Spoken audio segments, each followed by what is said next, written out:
REET SAP score क्या level 1 और level 2 सबका एक ही सवाल। तो देख लो कितने प्रश्न सही करके आएंगे, जानिए अपना जवाब। नमस्कार, आप सभी का स्वागत है आपके अपने चैनल अनिल क्लासेज पर। और मैं आपके लिए लेकर के आया हूँ आज बहुत ही अच्छा वीडियो, जिसमें मैं आपको बताने वाला हूँ कि रीट का सैप स्कोर है वो आपके लिए क्या रहने वाला है। तो मैं आप सभी को बता देता हूँ कि आप इस वीडियो को पूरा जरूर देख लें, जिसमें मैं आपको वो गाइडलाइन बताऊंगा जिसके अनुसार कट ऑफ क्या जा सकती है और पेपर का लेवल क्या रहेगा। उसके हिसाब से आप अपनी तैयारी को अंतिम 10-12 दिन जो रहे हैं इसके अंदर अपनी अंतिम तैयारी को तेज कर सकते हैं। तो वीडियो को पूरा देख लें और चैनल पर पहली बार आए हैं चैनल को जरूर सब्सक्राइब कर लीजिएगा दोस्तों। तो चलिए बात कर लेते हैं रीट के सैप स्कोर की कि वो लेवल 1 और लेवल 2 में क्या रहने वाला है। ये सवाल बार बार पूछा जा रहा है, तो चलिए इस पर बात कर लेते हैं कितने सवाल करके आए। आप सभी को पता है कि रीट के पेपर में आपके 150 सवाल आने वाले हैं। कितने भाई? 150 सवाल आपके लिए आएंगे। तो इसमें आपको यदि पेपर जो बोर्ड बनाने वाला है वह आप सभी को पता होगा रीट की तरह इतना सिंपल पेपर नहीं बनाता है जैसा 2021 में आया था माध्यमिक शिक्षा बोर्ड वाला।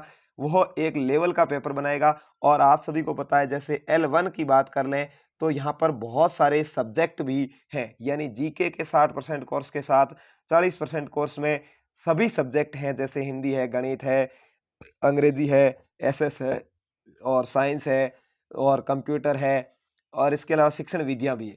तो सभी में स्टूडेंट्स है वह कॉमन होते हैं। एक सभी में एक स्टूडेंट है वो टैलेंट नहीं हो सकता है। तो जो लेवल 1 की बात करें तो यदि 70% क्वेश्चन आप करके आ रहे हैं, सही करके आने की बात है। ऐसे ही तो आप करके आ जाएं 70% फिर कहेंगे नंबर नहीं आया, ऐसी बात नहीं है। पेपर लगभग जो आएगा उसके हिसाब से यदि आप 70% पेपर सॉल्व कर लेते हैं, सही आंसर दे देते हैं, यानी लगभग 105 से 110 सवाल यदि आप 150 में से 105 से 110 सवाल करके आते हैं तो आप बिल्कुल सेफ है, आपका सिलेक्शन है वो हो जाएगा। इसके अलावा कुछ पेपर पर भी निर्भर करेगा। यदि पेपर बहुत ज़्यादा सरल आ जाता है यदि रीट की तरह तो आपको ज़्यादा सवाल भी हल करने पड़ सकते हैं। लेकिन आप जैसे ही पेपर पढ़ेंगे आपको पता चल जाएगा पेपर का लेवल क्या है। आपको पता होगा इससे पहले जो अभी वर्तमान का पैटर्न है रीट मुख्य परीक्षा का, इस पर 2012, 2013 और इससे पहले 2008, 2004 ऐसी भर्तियां हुई थी। 2013 के बाद इसका पैटर्न है वो बदल दिया गया था। तो वहां पर यदि मेरिट की बात कर लेते हैं तो वहां 230 में से मेरिट बनाई गई थी। कितने भाई? 230 नंबर में से मेरिट बनाई गई थी। और लेवल 1 की जो मेरिट रही थी 2012 की वो रही थी 140 के लमसम, 140 और 150 तक, यानी जनरल की 150, ओबीसी की 140, एससी एसटी की उससे भी नीचे। ठीक है ना? यानी 230 में से ये मेरिट रही है।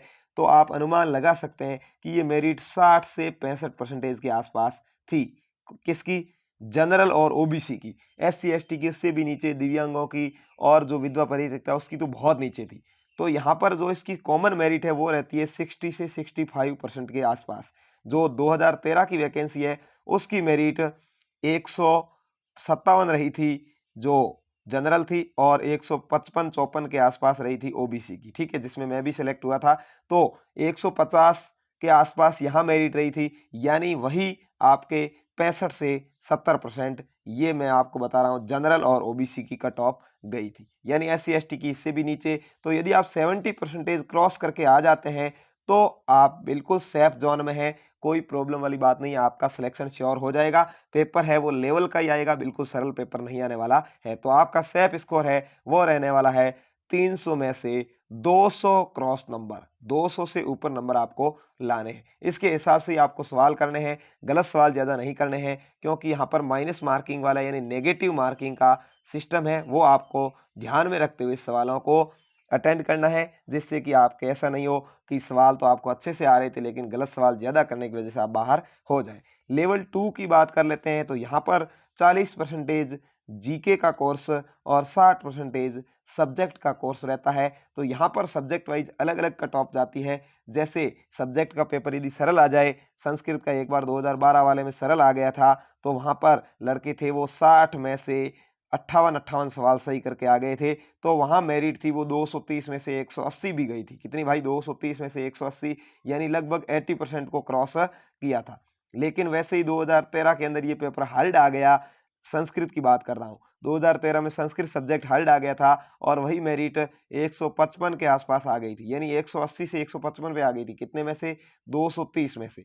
तो यहाँ 300 में से बात कर लेते हैं।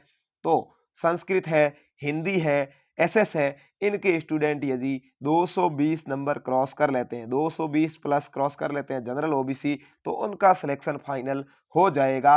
वो भी पेपर पर निर्भर करेगा, ज़्यादा सरल पेपर हो तो आपको पूरे अटेंड करने हैं, यानी 90% तक भी अटेंड करने हैं, नहीं तो आप 80% तक ही धैर्य बना करके रखेंगे तो आपका सिलेक्शन हो जाएगा। ये एसएसटी, संस्कृत और हिंदी वाले स्टूडेंट्स के लिए। वहीं इंग्लिश वाले स्टूडेंट की बात कर लेते हैं तो अंग्रेजी आप सभी को पता है कि बहुत ज़्यादा पोस्ट हैं और जो माना कि फॉर्म भरे गए हैं, तैयारी करने वाले हैं, कंपटीशन बहुत कम है। तो अंग्रेजी के अंदर आप 60 से 65% आपका सेफ स्कोर रहने वाला है।